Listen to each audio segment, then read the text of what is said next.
महापालिका आरोग्य विभागाचे आणि डॉग व्हॅन निष्क्रिय कारभारामुळे नियोजन शून्य आणि निष्क्रिय कारभारामुळे आज आमच्या घरातील सदस्य असलेला मिल्की हा Persian cat Miraj police station परिसरातील भटक्या कुत्र्याने फाडून जिवंत मारला।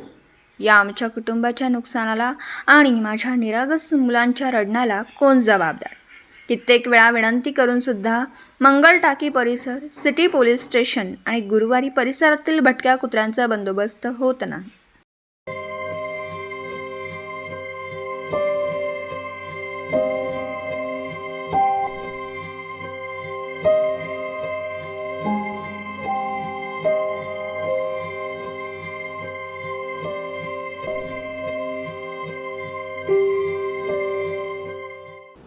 दिवसभरातील घडामोडींचा आढावा घेण्यासाठी पाहत रहा N24 मराठी न्यूज चॅनल।